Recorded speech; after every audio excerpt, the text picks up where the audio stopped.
RCR presenta Buen Provecho, una producción nacional independiente con certificado número 22388 para dar cumplimiento al artículo 14 de la Ley de Responsabilidad Social. A partir de este momento, los invitamos a formar parte de esta mesa donde se componen y descomponen los problemas del país.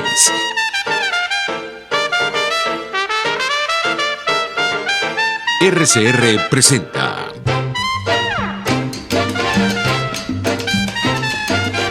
Buen Provecho.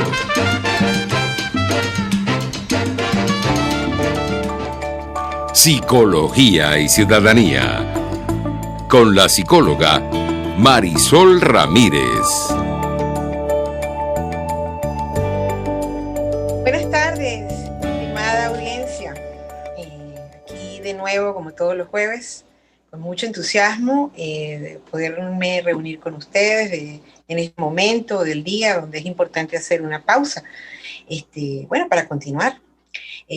Como siempre, además de agradecerles a ustedes que nos reciben en sus casas, sobre todo en estos tiempos, ¿verdad? Agradecerle a Jaime Nestares en la dirección general de la estación, a Willy Sarcaya en la gerencia de producción, a Carlita Sons justamente en la producción de este espacio, y a José Gregorio González, quienes hacen posible que nosotros todos los jueves a esta hora estemos compartiendo ustedes un espacio para reflexionar desde la psicología y su relación con la ciudadanía. Hoy tenemos un programa muy especial. Ya les voy a contar. Voy a presentar a estas dos invitadas de lujo que tenemos hoy. No sin antes, por supuesto, decirles que estamos en todas las plataformas digitales como RCR 750 y nuestro portal web rcr750.com. Allí nos van a encontrar, por supuesto, en todas las redes sociales, en YouTube y Periscope por RCR750 y en Twitter e Instagram. Estamos en este momento al aire en nuestro canal de YouTube. Nuestras redes personales, como siempre, marirami.sic en Instagram y marirami.sic en Twitter. Y recuerden que al final del programa tratamos siempre de colgar este nuevo programa del día de hoy para que ustedes, quienes no lo pudieron oír o quienes deseen volverlo a escuchar para precisar más información, lo van a encontrar en el canal de Facebook de Psicología y Ciudadanía.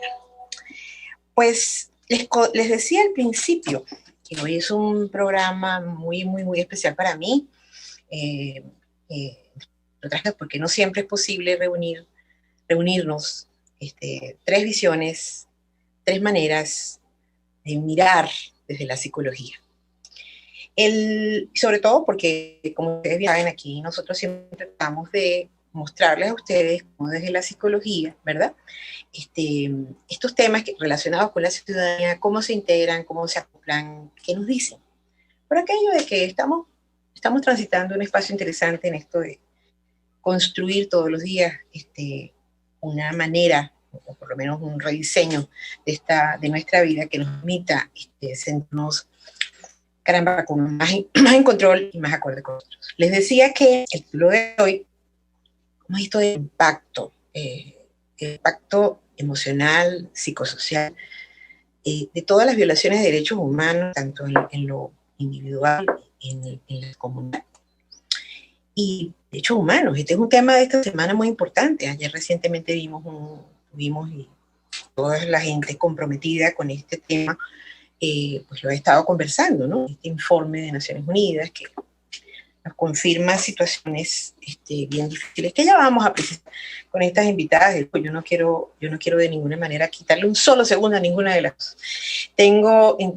Me acompañan hoy querida Claudia Carrillo y Diana Sal, ambas psicólogas, colegas, por eso así las presentaba en el programa, psicólogas del área de atención psicosocial. Ellas son especialistas en apoyo psicológico a víctimas de violaciones de derechos humanos y ambas están trabajando en esta organización que ya tiene, me corregirán ellas, poco más de 30 años, llevando adelante con mucho cuidado, con mucha seriedad, este tema de la defensa de los derechos humanos, que es la gente de COFAVIC, a quien le ofrezco, por supuesto, como siempre, mi reconocimiento y mis respetos.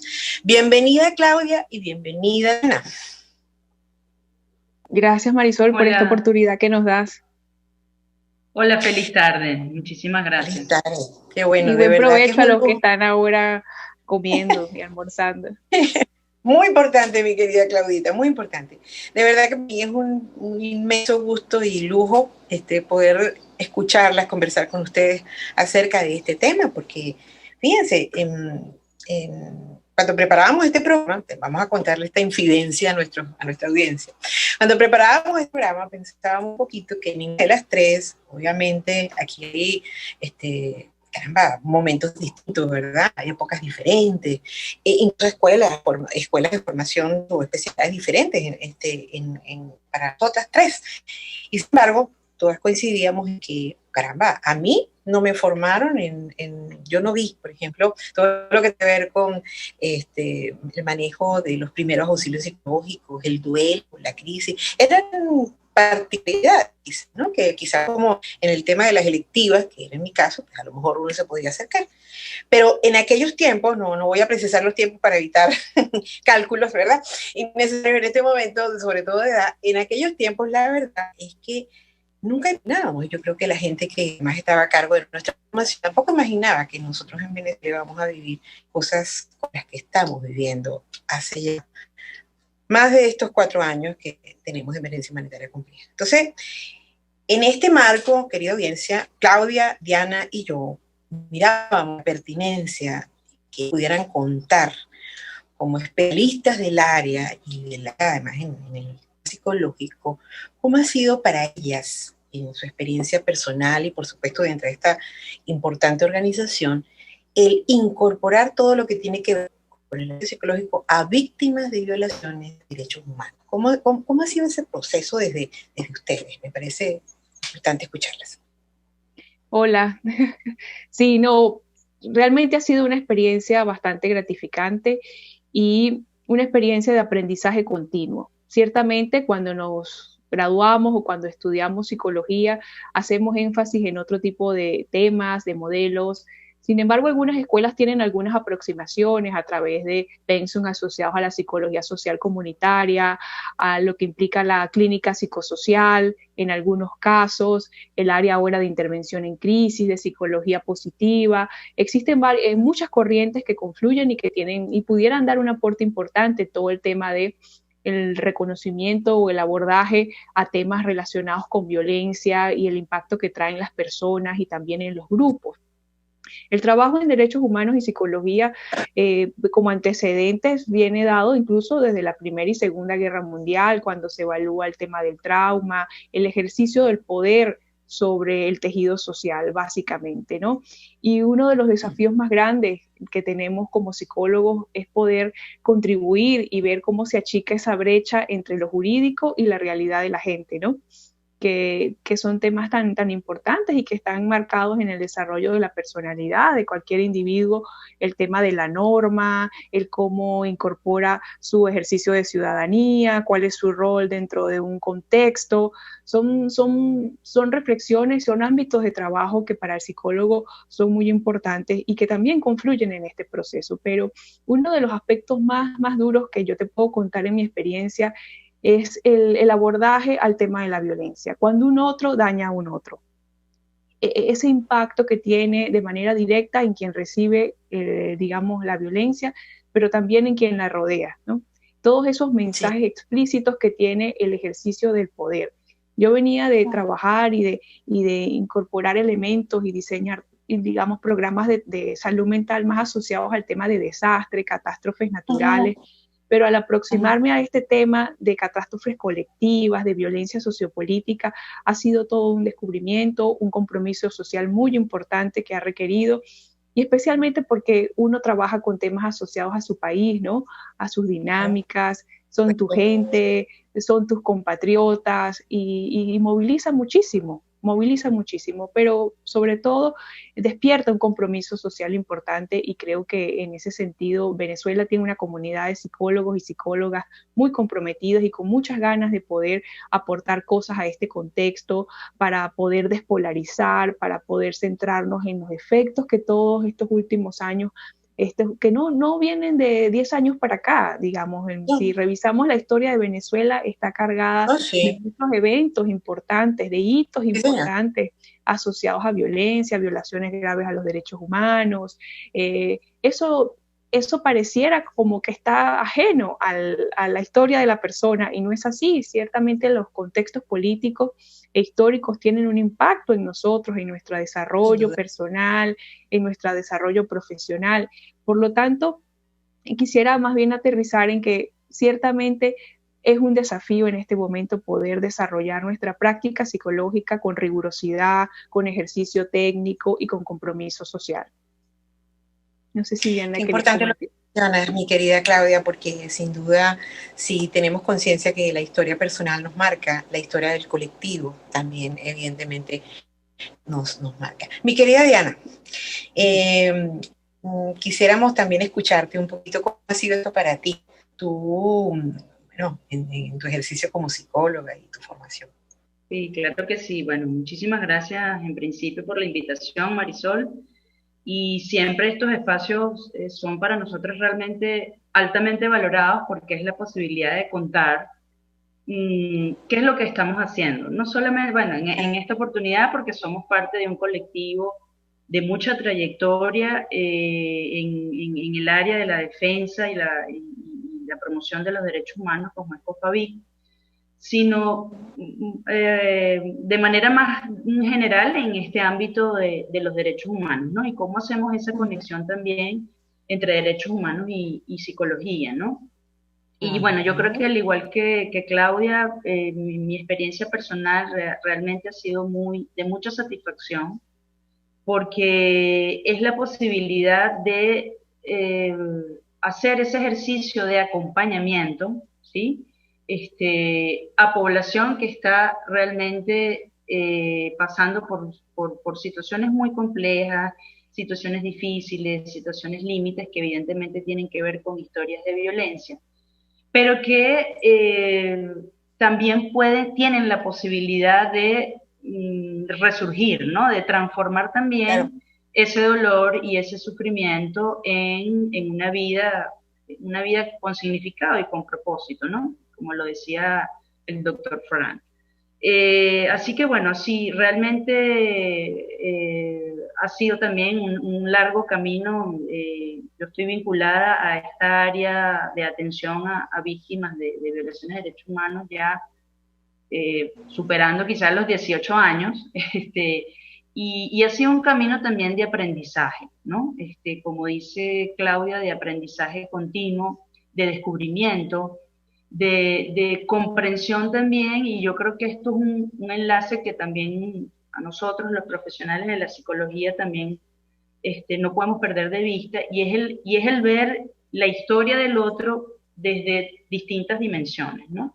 No solo quedarnos solamente con quizás la dimensión más clínica, sino también ver esa dimensión social, esa dimensión también incluso desde el cuidado y el impacto también y las consecuencias que va generando en la salud integral de estas personas que lamentablemente pasan por situaciones difíciles de pérdida, historias y familias que han perdido, no solamente ha fallecido una persona, sino que ha desaparecido. Es decir, los casos de desaparición forzada en este ámbito, en este campo de aplicación de la psicología es también muy retador, porque acompañar historias donde las personas no saben, no hay certeza realmente de dónde están sus familiares, es también una situación muy dolorosa, ¿no?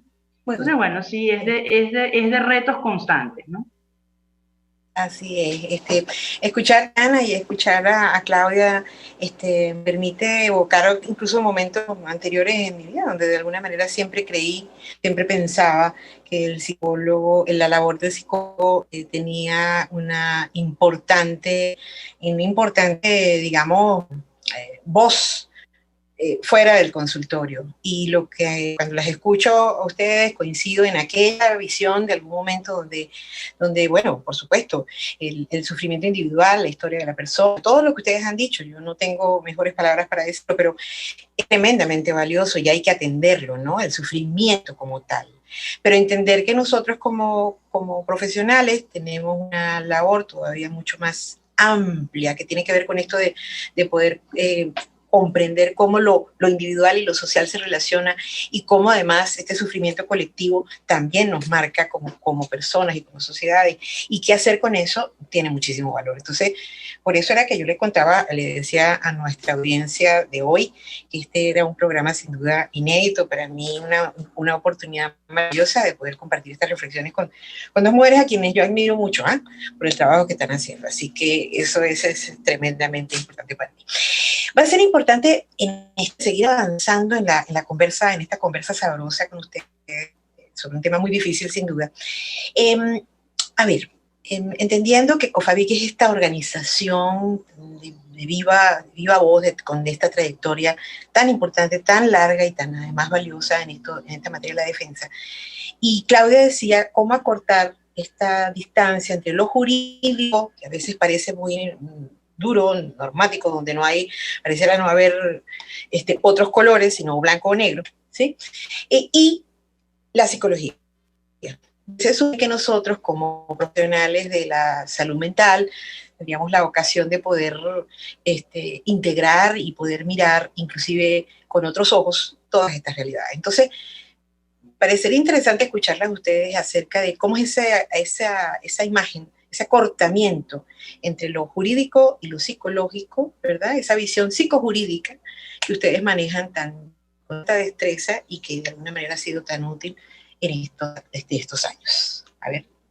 Sí, yo creo que una de las cosas más interesantes y aportes que ha dado este ámbito de trabajo en derechos humanos es que nos permite ir al centro, como al núcleo, ¿no? de esa conexión, y que muchos de los espacios y sistemas o metodologías de trabajo o todo este proceso de justicia internacional ha permitido, ha invitado a especialistas a intercambiar experiencias, a debatir, a proponer cosas, con esa mirada siempre desde la perspectiva de derechos humanos centrada en la dignidad de la persona. Entonces, en ese camino y ese recorrido que defensoras y defensores de derechos humanos han tenido en las últimas décadas, pues siempre ha estado el debate entre lo que se hace, la norma, la justicia, el papel de la verdad, el rol, lo que implican las reparaciones para las personas. Entonces ese debate siempre está centrado en la gente, esa centralidad en la víctima es muy importante, y el tema de la dignidad. Entonces allí, de manera inequívoca, ha habido ese encuentro y ese debate y ese intercambio y esas interrogantes sobre si lo que se está haciendo desde la perspectiva de justicia internacional tiene un efecto o no dentro de las personas, y a mediano y corto plazo tiene un efecto en la sociedad y en esas garantías de no repetición que son tan importantes y que son un anhelo, ¿no? Y una bandera muy importante en quienes trabajamos en derechos humanos. Un aspecto muy relevante es que cuando uno se internaliza o se forma en toda esta experiencia, en los conceptos, en los principios, en cómo es el manejo de los sistemas internacionales, estudia sobre el tema de la responsabilidad de los estados sobre las personas, todo este elemento de responsabilidad y esta obligación que tienen de no violar derechos humanos y de garantizar derechos humanos, pues uno termina también incorporando una perspectiva, una manera de mirar los temas y los conceptos y las situaciones desde una perspectiva muy útil, que es la perspectiva de derechos humanos. Si incorporamos, invitamos a una serie de psicólogos que trabajen en este momento en el ámbito de la salud, de la violencia basada en género, que estén ahorita en el trabajo de organizaciones humanitarias, en el tema, si incorporamos a un psicólogo que trabaje en el tema de privados de libertad, a un psicólogo que sea auxiliar en este momento a un órgano de justicia, y le comentamos y hacemos un debate, todos van a coincidir en que la perspectiva de derechos humanos es muy importante, porque en todos esos elementos donde hay un caso de violencia, de omisión o de garantía de derechos humanos, allí está presente toda esta lógica de la responsabilidad del Estado, la posibilidad de los límites que tiene para no violar derechos humanos, pero también de garantizar. y también termina siendo toda una herramienta de trabajo y de intervención.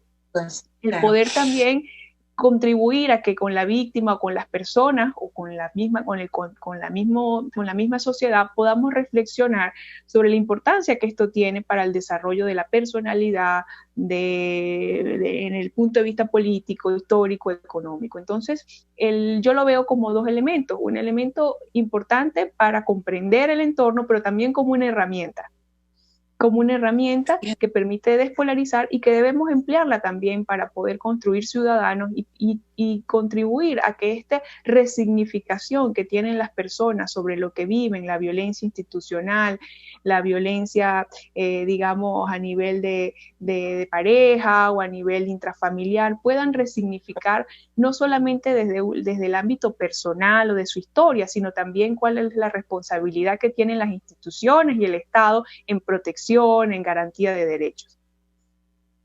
Es importantísimo, fundamental lo que menciona, porque al final es un asunto que tiene, como tú muy bien lo dices, es una herramienta que nos permite tener una visión diferente. No sé cuál ha sido en ese sentido tu experiencia, Diana, o sea, un poco como, ¿cómo ves esta participación, esta visión?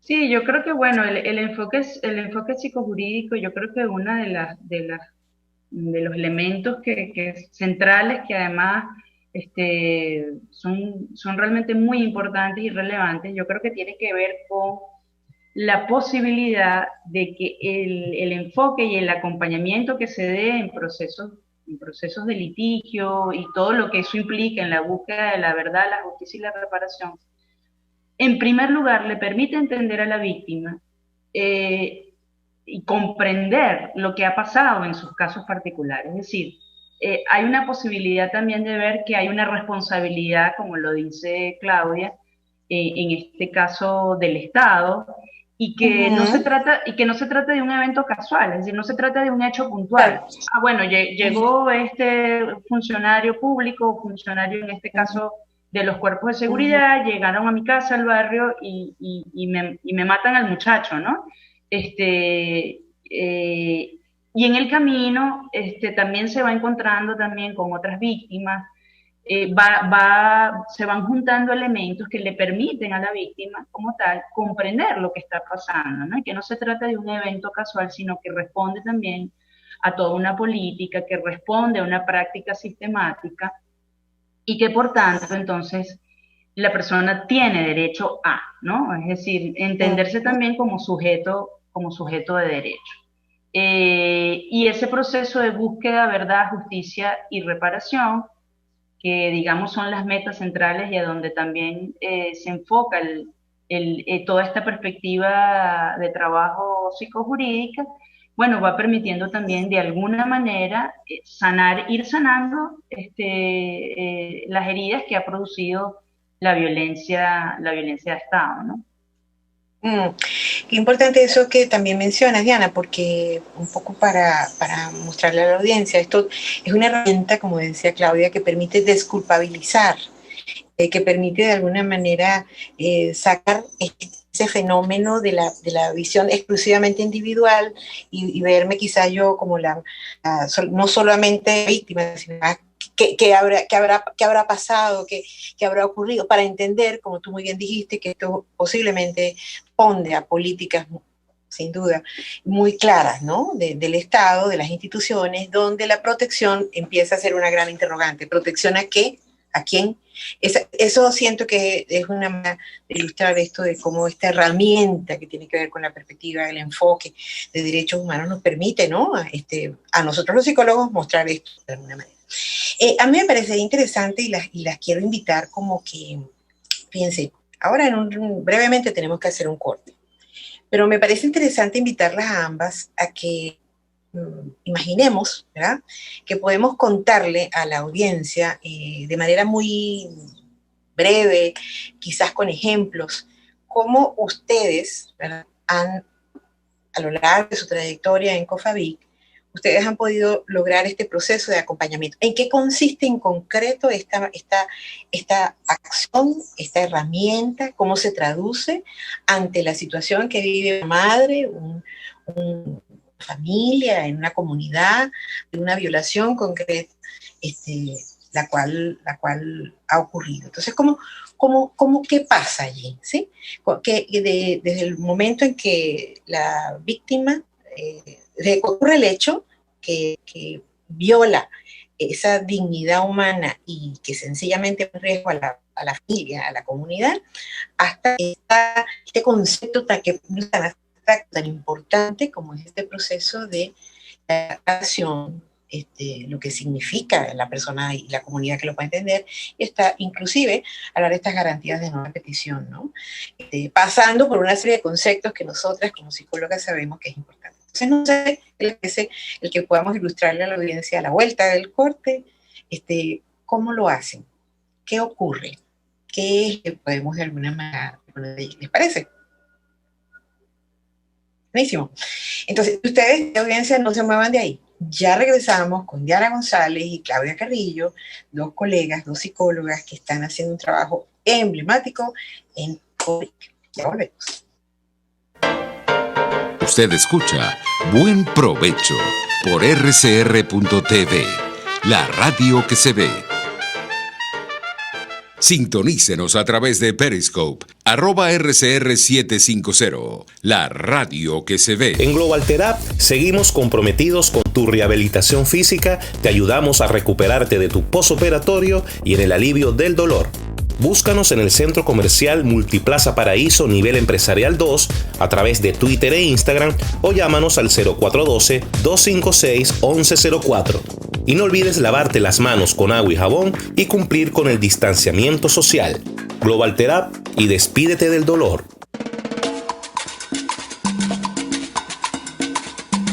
Fuerza que nos activa, fuerza que une a un país que quiere cambio.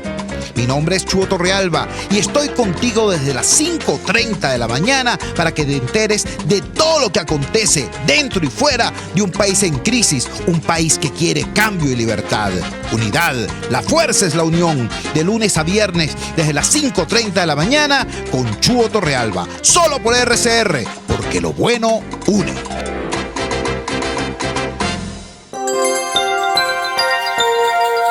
Es una interpretación de tendencias para tu signo zodiacal, un espacio guiado por los movimientos planetarios y sus consecuencias.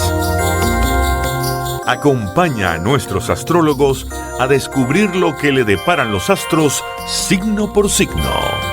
Guía astrológica, todos los sábados, a partir de las 3 de la tarde, por RCR 750 AM. Dosis Alternativa es una ventana abierta donde usted hallará respuestas a diversos temas de salud que nos preocupan. La distensión abdominal, muchas personas lo plantean como una enfermedad. Sin embargo, la distensión abdominal, más que una enfermedad o una condición, es un síntoma. Y es un motivo de consulta sumamente frecuente entre los pacientes que van al gastroenterólogo o que vienen a la consulta de gastroenterología. Dosis Alternativa les hace llegar de una manera sencilla y amena la orientación de profesionales que necesita para comprender y manejar correctamente situaciones de nuestro día a día. Los resultados del laboratorio tienen que ser interpretados con la clínica del paciente. Si bien es cierto, siempre es bueno hacerse exámenes médicos por lo menos una vez al año, también es bueno hacerse también la evaluación clínica, no solo hacerse el examen de laboratorio, sino también ir al médico internista, hacerse un chequeo general anual. Dosis Alternativa con Marilia García y Jackson Vargas, de lunes a viernes a las 9:30 de la mañana, solo por RCR, la radio que se ve. Cómo prevenir enfermedades, cómo actuar en casos de emergencias médicas, cómo mantener una buena calidad de vida. Todas estas interrogantes tienen su respuesta en RCR Salud. Todos los domingos, con el Dr. José Eduardo Troconis, comparte con nuestros oyentes notas de bienestar físico, salud mental y social para el buen desarrollo del ser humano. RCR Salud, todos los domingos a las 10 de la mañana. Por RCR. RCR 750 AM. Porque lo bueno une. Los grandes temas se debaten en la mesa. Buen provecho por rcr.tv, la radio que se ve. Y síganos en Twitter, @RCR750. Bueno, para quienes nos sintonizan a esta hora, estamos conversando con Claudia Carrillo y Diana González, psicólogas con amplia trayectoria en el tema psicosocial, y ellas desarrollando toda esta visión jurídica en COFABIC. Y simplemente les doy la palabra porque la invitación antes de irnos a corte era justamente ilustrémosle a la audiencia cómo se traduce esta visión ante una situación concreta de visión de derechos humanos. Sí, Marisol, creo que es muy importante también contarte que parte del proceso y el trabajo que desarrollamos en el área psicosocial de COFABIC también se apoya mucho en nuestra historia como organización. COFABIC es una asociación de familiares de víctimas de un hecho muy importante ocurrido en Venezuela en 1989, conocido como el Caracazo. Ese grupo de madres, hermanas, padres, hijos de familiares de víctimas, pues dieron una lucha muy importante en el país y una contribución muy grande en materia de derechos humanos y de reconocimiento de las víctimas de este tipo de hechos y de este tipo de eventos, ¿no? Ellas dieron una lucha muy importante con un caso muy emblemático que obtuvo una sentencia importante de la Corte Interamericana de Derechos Humanos. Toda esa experiencia y todo ese recorrido pues marca mucho el proceso o el estilo de trabajo de la organización. Siempre nuestro trabajo va a estar al lado de las personas, de las víctimas, apoyando los grupos y todos estos procesos de implicación social. Eso es un elemento fundamental y que nos diferencia también de otras organizaciones y de otros servicios de apoyo. Las víctimas o fundadoras de la organización participan de todos los procesos que se desarrollan, como tiene que ser, en el acompañamiento, en la recepción de denuncias, en esas primeras entrevistas. Ellas han sufrido han experimentado un proceso de transformación de víctimas a actor social, de víctimas a defensoras de derechos humanos. Y ese ejemplo lo llevan día a día en cada cosa que hacen y nos lo transmiten también a nosotros como cultura organizacional, a cada uno de los profesionales que nos hemos incorporado progresivamente y que hemos, de alguna manera, nuestras vidas, hemos entregado un pedacito de nuestras vidas, de nuestro trabajo y de nuestro haber profesional en ese espacio tan importante que ha sido COFABIC. Eso es un primer elemento, el hecho de que somos una organización fundada por víctimas, administrada por víctimas, y ellas constantemente están allí y son celosísimas y son las principales, velan porque la calidad del servicio esté siempre centrado en las personas y que no nos desviemos en esa posibilidad de que esas personas tengan una experiencia de transformación y de implicación social, de que sean, digamos, que sus vidas cambien, ¿no? Y de que se conviertan en defensoras de derechos humanos. El otro elemento clave es entender a las víctimas como sujetos de derechos y no como objetos, ¿no? Eso es muy importante, eso es un ingrediente fundamental. Y otro de los elementos es que este trabajo de acompañamiento psicosocial tiene que apuntar a reducir ese riesgo de revictimización. Los procesos judiciales tienen una carga, son muy importantes porque permiten dar protección, dar justicia, sancionar a los responsables, tienen un impacto también colectivo, pero también están cargados de una serie de procedimientos, de tiempos, que terminan también generando un impacto muy duro en las víctimas en sus procesos. Entonces, el trabajo de acompañamiento psicosocial también tiene esa arista de poder prevenir la revictimización, que esta experiencia de justicia no represente más daño a los que ya ocasionaron determinadas situaciones. Otro elemento importante del trabajo en COFABIC es que, aunque los derechos humanos son varios, existe un catálogo muy importante y valioso. En el caso de COFABIC trabajamos con derecho a la vida, a la integridad personal, a la libertad personal y al debido proceso. Eso en la práctica, ¿qué implica? Que acompañamos a familias que han sido víctimas de ejecuciones extrajudiciales, de personas que han sido víctimas de desaparición forzada de personas, torturas, tratos crueles, inhumanos y degradantes, detenciones arbitrarias y todo el proceso de impunidad que se dan en este tipo de experiencias. Ese es un poco el tipo de casos con los que trabajamos. Por lo tanto, tenemos allí historias muy duras de dolor, de sufrimiento, de crueldad y de mucha desatención desde el punto de vista del Estado y las instituciones. También víctimas que experimentan situaciones de amenaza, de intimidación, de acoso, porque luego de los hechos y la denuncia ya que realizan, pues también viene toda una experiencia de intimidación para que desistan en ese deseo de ubicar a los responsables, de que se conozca la verdad. Entonces, allí voy un poco como ilustrando cómo son los pasos, ¿no? Digamos como las premisas de trabajo. Y otro aspecto importante a considerar dentro de lo que hacemos es que nuestra mirada es psicosocial, es una mirada que no implica patologizar la situación de violencia que ha experimentado la persona. Entendemos que la persona viene de un contexto, ha sufrido una experiencia dolorosa, pero que son reacciones esperadas ante situaciones inesperadas. Y es un proceso de acompañamiento que va mucho más a transformar, a fortalecer recursos propios de la persona, a no culpabilizar y a entenderla como un sujeto activo de su proceso de recuperación. Entonces, eso es un elemento fundamental. El otro elemento también es el trabajo interdisciplinario, la posibilidad de compartir el abordaje con abogados, periodistas, sociólogos, trabajadores sociales. Eso es un elemento fundamental de la metodología que hemos venido construyendo de acompañamiento psicojurídico y de apoyo psicosocial en la organización. La posibilidad de que la mirada del psicólogo y el abogado se encuentren y podamos establecer unos objetivos en conjuntos que permitan brindar una atención de calidad donde se den orientación jurídica, pero también esta experiencia sea también sanadora, de reconstrucción, que los elementos que trabajemos en conjunto, bien sea formativos o a nivel de apoyo individual o a nivel de apoyo grupal, puedan permitirle dar un significado o un sentido a toda la experiencia que ha venido acumulando como parte de la experiencia de violación a los derechos humanos. Voy a dejarlo hasta acá para que Diana pueda complementar un poco más. Pero quería un poco contarte todas esas premisas que dan cuenta de cómo es el abordaje. Muy importante, muy importante.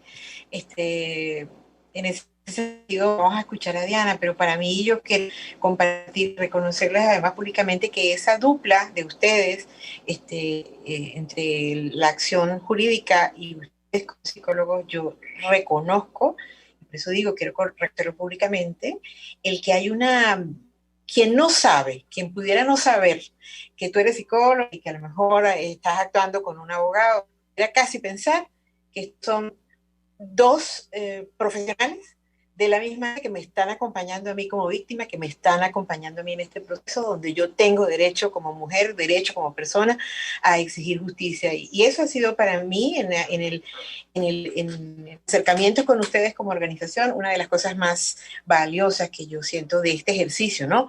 Que ustedes llevan adelante. No sé, mi querida Diana, ¿cómo, qué nos puedes completar?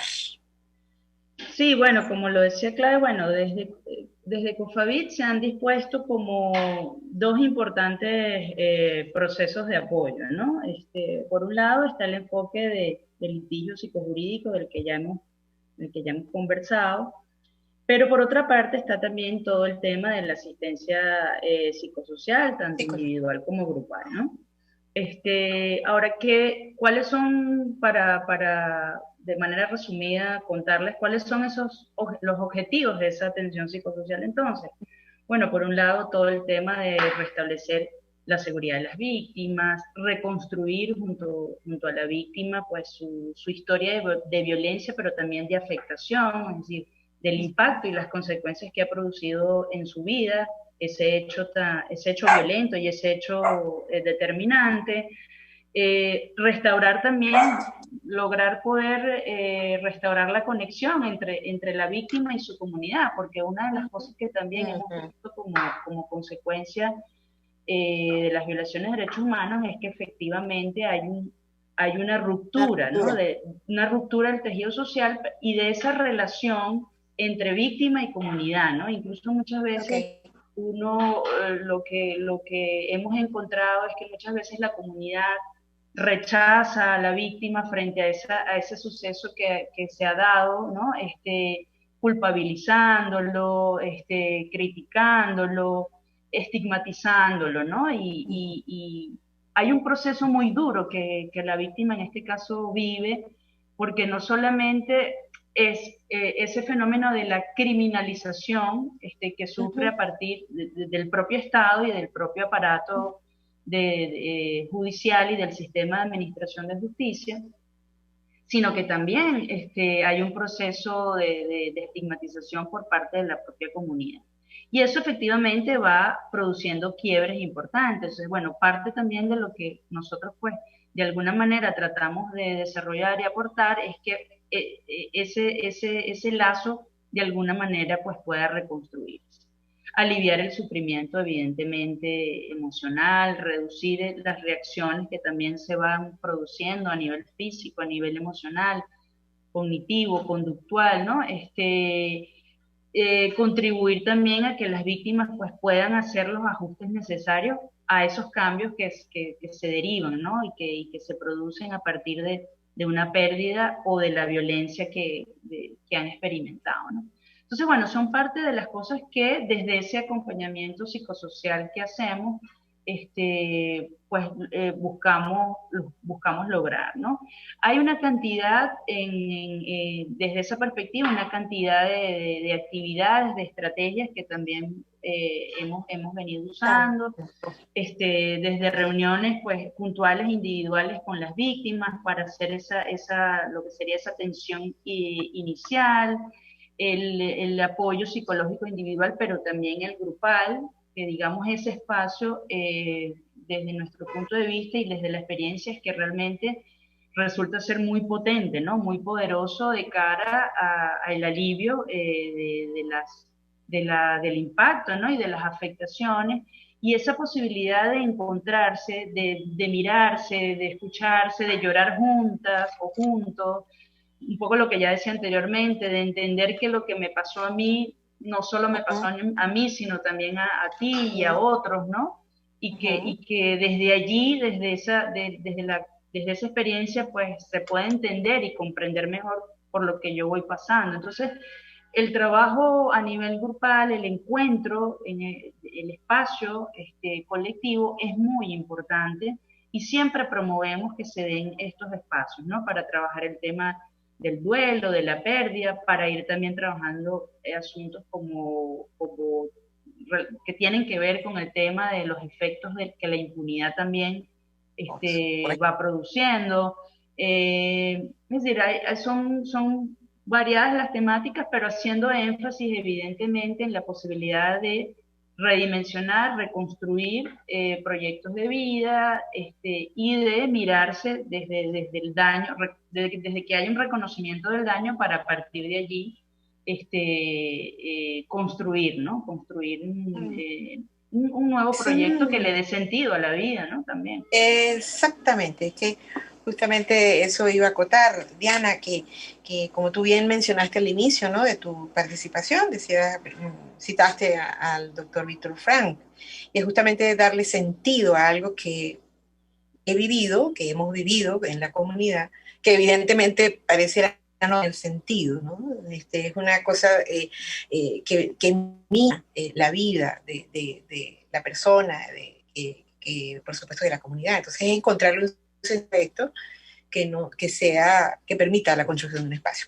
Yo también quiero destacar que yo particularmente he sido testigo y además con mucho agrado participando en algunas de estas iniciativas que ustedes han estado llevando adelante, porque es importante, insisto, mencionar que COFABIC, además de este modelo de intervención, que más que un modelo de intervención, este modelo de atención realmente, que integra estas dos visiones tan aparentemente distintas como el médico y lo psicológico, en aras de esto, todo que ustedes han mencionado, también ustedes se han estado ocupando mucho de lo que es la difusión y la formación, ¿no? En ese sentido.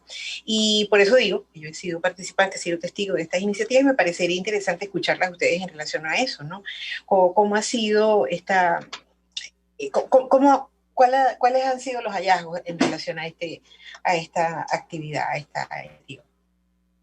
Sí, bueno, desde que creamos el área de atención psicosocial hemos venido intentando, ¿no? Promover la formación de abogados, de profesionales interdisciplinarios. Inicialmente teníamos esa mirada de que pudieran comprender cuál es el impacto en la víctima y que con esa información pudieran ajustar sus herramientas de trabajo, sus miradas desde lo jurídico y pudiéramos evitar esa revictimización o de alguna manera pudieran comprender cómo cómo hacer esa aproximación, ¿no? Y que esa aproximación que para la víctima es tan importante, porque hay dos elementos muy graves en una violación de derechos humanos, o dos impactos esenciales, que es que se afecta la identidad de la persona y la confianza.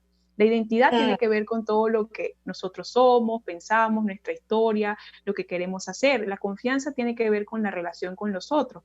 Y estas víctimas realmente tienen la confianza fracturada. Entonces, la idea de trabajar este tema formativo es que podamos comprender las dimensiones asociadas al tema de violaciones a los derechos humanos para que tengamos un proceso de aproximación que ayude o contribuya a restablecer la dignidad, pero también la confianza de las víctimas, de las personas en su entorno, incluso en la confianza en las instituciones, en los sistemas internacionales, etc. Entonces eso es un punto esencial del trabajo de sensibilización que estamos haciendo sobre el impacto individual y colectivo de las violaciones a los derechos humanos, un poco también mostrando la dimensión mucho más humana y no tanto lo jurídico. Creo que ha sido una apuesta muy interesante y ha tenido gran receptividad en profesionales de derecho, de antropología, de sociología. A través de eso, a partir de esta premisa hemos hecho muchas cosas, talleres, cursos, manuales, publicaciones, cursos online, y ahora estamos en esto de poder hacer estos seminarios virtuales que nos ayudan a acercarnos a profesionales de todo el país, pero también a nivel internacional. ¿Qué nos interesa de todo este proceso? Bueno, necesitamos muchos aliados. El país nos necesita a todos en este momento. Las víctimas nos necesitan a todos. ¿Qué necesitamos? Gente que pueda acompañar a las víctimas. Gente que pueda contribuir de manera técnica a documentar el daño que han sufrido las víctimas de violaciones de derechos humanos, las víctimas de ejecuciones extrajudiciales, las víctimas de desaparición forzada, las víctimas de tortura, las víctimas de intimidación y de violaciones a los derechos humanos en general. Necesitamos también promover que la sociedad reflexione sobre lo que está pasando, cuál es su rol y cuál es el rol que podemos tener las entidades desde la sociedad civil. Y quienes están llamados desde docentes, jóvenes, ciudadanos, etcétera. Hay un compromiso, un rol importante desde el ejercicio de la ciudadanía que puede contribuir, y que también la idea es que podamos, quienes estén en esos ámbitos, también desarrollen cosas asociadas al tema de derechos humanos. También necesitamos profesionales que estén formados y que puedan contribuir el día de mañana a programas de recuperación en salud mental luego de eventos muy graves de violaciones a los derechos humanos. Hay que documentar, hay que generar, revisar, capacitarlos en protocolos de trabajo, protocolos de evaluación específicos. Naciones Unidas tiene el protocolo facultativo por el tema de la tortura, también existe un protocolo para las víctimas de ejecuciones extrajudiciales. Es muy importante que tengamos esa visión técnica, por eso hemos venido compartiendo diferentes espacios, no solo para los psicólogos, sino también para otras disciplinas, porque nos interesa mitigar todos estos efectos. Ha sido una experiencia maravillosa, tenemos un temario bastante grande que estaremos, digamos, promoviendo a través de nuestras redes sociales y página web. Interesantísimo eso, Claudia, y le quiero dejar a Diana la oportunidad que nos hable un poquitico. Yo sé que es una pregunta muy amplia, mi querida Diana, pero a lo mejor te voy a pedir un ejercicio así como de una síntesis chiquita, ¿no? En estos tiempos de COVID tan difíciles, ¿tú tendrías alguna aproximación que nos pudieras comentar cuál ha sido el impacto, ¿sí? Y te repito, lo más breve que tú puedas, para que luego nos puedan conversar de ese servicio psicojurídico que ustedes tienen, que es muy importante que la gente escuche números de teléfono, etcétera, etcétera. Bueno, sí, fíjate, frente a este contexto tan duro, tan desafiante que nos ha tocado vivir en estos últimos meses, ya creo que sobrepasamos el semestre, ¿no? Si no me equivoco, conviviendo con esta pandemia, ¿no? Y además realizando la labor de acompañamiento en estas circunstancias que también yo creo que aumenta los desafíos, ¿no? Pero fíjate, hay algo de lo cual hemos sido testigos acompañando a los grupos con los que trabajamos desde COFAVI, y es que, por ejemplo, con las víctimas nos hemos dado cuenta que el tema de la pandemia, pero sobre todo el tema de vivir en confinamiento, evidentemente como medida de protección y de resguardo frente al contagio, ¿no? Pero el confinamiento como tal ha producido también efectos en las víctimas, ¿no? Porque ha significado una ruptura y también ha significado la vivencia de nuevas pérdidas, ¿sí? De nuevas pérdidas al estar evidentemente cumpliendo un confinamiento y al estar en casa resguardados. Entonces, por ejemplo, para las víctimas que nosotros con las que trabajamos, el tema de esa posibilidad de no poder ir a la oficina, ¿no? Y de tener entonces ese encuentro no solamente con el equipo que acompaña en Confavit, sino con otras víctimas, ¿no? Esos espacios en donde se ven, se encuentran, comparten sus experiencias, información, se van contando también cómo van sus casos en fiscalía o en tribunales. Esa imposibilidad ha significado también un golpe emocional muy duro para ellas, ¿no? Y digo para ellas porque la mayoría de nuestras beneficiarias pues, son mujeres, ¿no? Entonces ha significado un golpe duro, la posibilidad también de no poder hacer el seguimiento a tribunales o a fiscalía, ¿no? Ese proceso de activación en la búsqueda de justicia que le da en este momento, después de la pérdida que viven, les da sentido, les da la posibilidad de seguir viviendo porque lo que quieren justamente es lograr la justicia que anhelan. Entonces, paralizar eso, detenerlo, también se ha convertido, lo han vivido también como una pérdida, y en ese sentido nos ha tocado, digamos, desde este contexto y ya evidentemente en un ámbito más virtual, pues poder atender esta situación, atajarlo, dar la contención necesaria y tratar de que, bueno, evidentemente se pueda dar otra mirada de esa vivencia en el confinamiento y de lo que va a pasar frente a sus casos, ¿no? Entonces, el duelo en confinamiento es un tema que ha sido para nosotros un reto poder trabajar y acompañarlo con estas personas, con estas mujeres, ¿no? Exactamente. Amigas, queridas, colegas, de verdad que tendríamos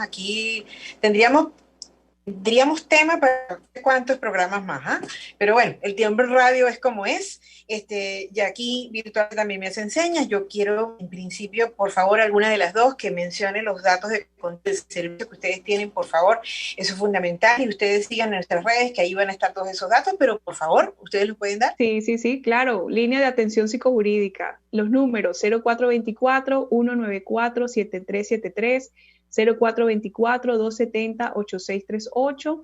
Es una línea gratuita, estamos profesionales detrás de ella para brindarles orientación en temas de violaciones a derechos humanos, pero también para acompañarte en este tiempo tan difícil y este contexto tan complejo de confinamiento por el tema de la pandemia COVID-19. Diana, agradecida, Claudia, por supuesto agradecida, de verdad, las comprometo públicamente. Tenemos que estar hablando de este tema tan importante, pero bueno, no me queda más que agradecerles a todos ustedes, querida audiencia, que nos han acompañado. Ya saben que este programa lo pueden volver a escuchar. A Jaime Nestares en la dirección general de la estación, a Wilson Calle en la gerencia de producción, a Carlita Sons, que se me hace más señas, Bernardo 14, a José Gregorio González en los controles, y por supuesto, a mis queridas invitadas y a ustedes por permitirnos este espacio para reflexionar sobre temas de psicología y ciudadanía. Y por supuesto, los espero el próximo jueves y que tengan buen provecho. RCR presentó Buen Provecho. Síganos en Twitter en @RCR750. RCR 750 AM, porque lo bueno une. RCR presentó Buen Provecho, una producción nacional independiente con certificado número 22.388 para dar cumplimiento al artículo 14 de la Ley de Responsabilidad Social.